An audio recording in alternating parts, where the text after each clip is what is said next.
Dito nga sa bandang ito ay kami papunta kina Princess at kakain. Kami nga pala nagutom sa pagsasayaw kanina sa graduation. Ang tanong, makakagraduate ka kaya?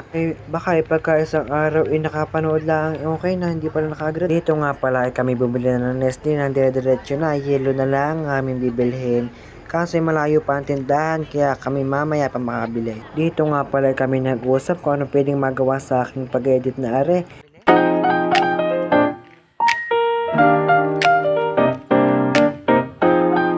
Ika ko isalit na mga dadali, parang lalo magtatagal pag gayon ang ginawa. Dito nga sabi ko isasama ko na sa picture na makasama sa video. Sabi nila masama daw iyon. Di ayun nga't kami nagtawanan dito. Di kami ngayon naggigilan na naman din. Kaya naman pala sinabi nilang masama gawa dyan sa aking kapit. Nagmabuting loob lang naman ako pero parang napasama pa ako.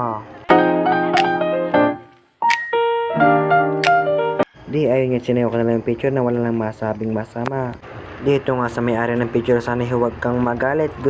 Di ayun nga kami naglakad na laang at malayo pa ang aming pupuntahan. Bibili pa ng hilo. Dito nga ay may tingnan kami sa yung picture at kami minapansin. Hindi ko sasabihin kung ano at maraming marites na makakarinig nito. Hiniram nga lang ang picture mo may pula na agad. Yung pa kayang makita pa sa malapitan di lalo na. Di kami nga dito nagtawanan yung plan naman ni ayun ay sinag lang ng araw. Dito nga ay malapit na kami sa aming pupuntahan. Di ayun yung tagahawak ng camera nagre-reklamo na ngalay na daw. Gusto mo yan. Gusto mo, panindigan mo. Kinuha mo yan eh. Di ayun at dito bibili na kami ng hilo. Kumuha na ako ng pera sa aking bag. Di ayun at kami nag-ambagan pambili ng hilo at bibili pa kami ng kanton. Sabi nyo kasi kung kasama ako na daw ang bumili at ako daw bibidyohan. Dito nga ako'y tumawan. Sabi ko hindi man nakakahiya. Sobra lang. Ako naman hindi ko naintindihan kanya sinasabi. Di siya nang bumili. Dito nga kami nakabili na ng kanton at saka yelo. Di kami punta na lang kila Princess. Ang problema na lang namin ay kung may kanin.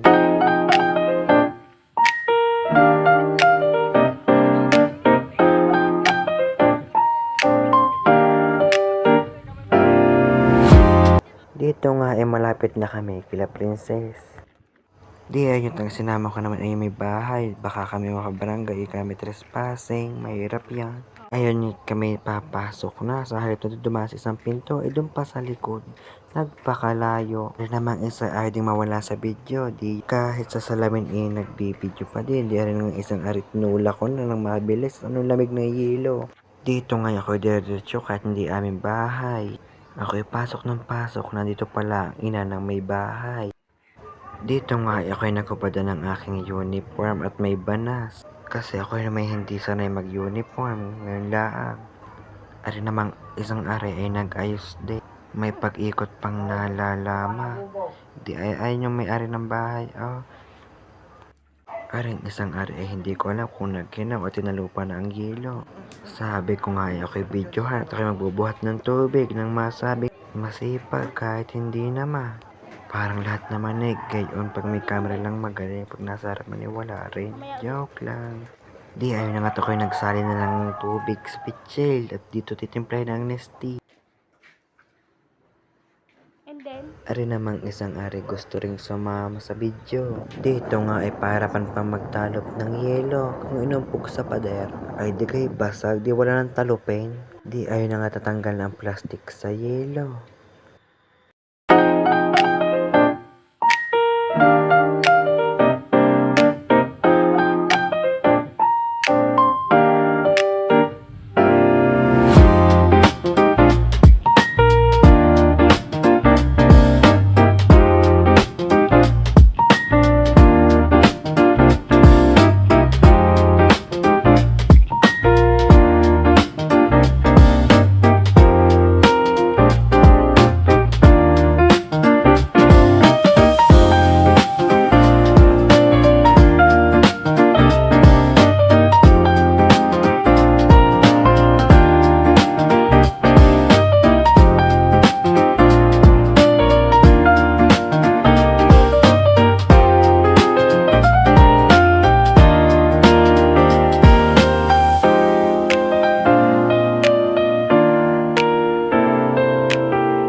Di yung dalawa kong kasama ay uminom na ng Nestet, baka naluluogan na. Dito nga ay ang tagal maluto ng aming kanton.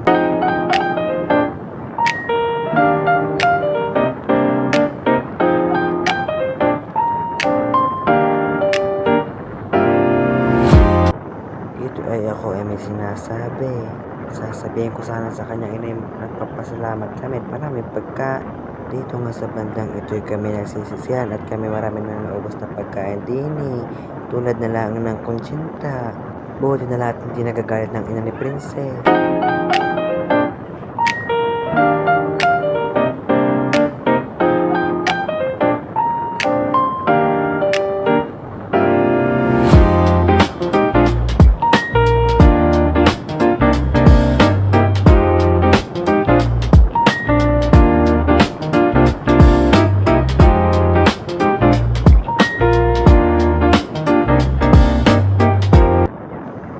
Ito at ang isang ito ay nalooban at uminom na ng Nestea.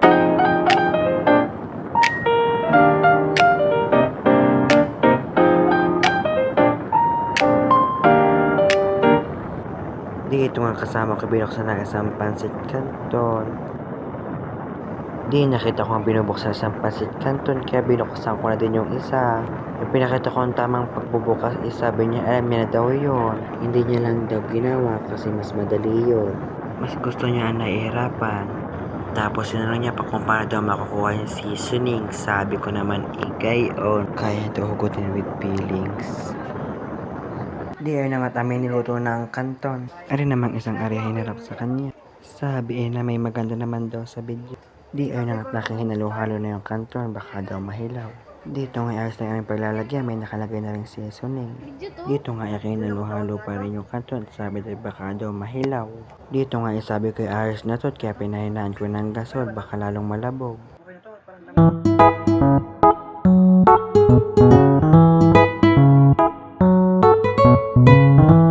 Dito nga sa bandang ito ay kami kakain na. Di ay not kami nagkanya-kanyang kuha na ng mga kutsara at tinidor. Dito nga ay kami nakuha na ng mga plato. Yung isa na may pabusog na.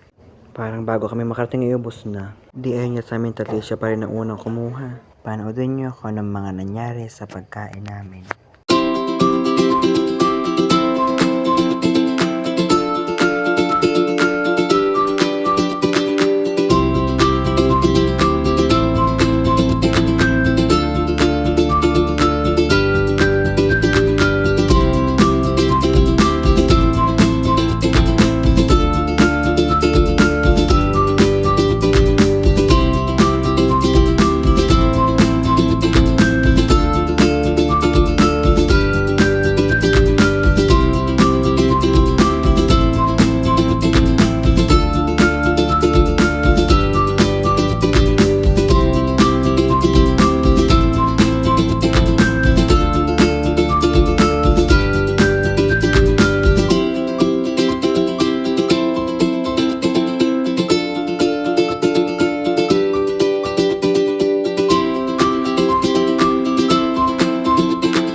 Dito nga sa bandang ito ay aking unti-unti na nililikpit ang mga pinagkainan. At aking pinatas na sa isang plato ng kami huntahan na lang din. At kami kwentuhan kung nangyari sa maghapon namin. Dito nga itatapusin ko na ang aming pagbibidyo.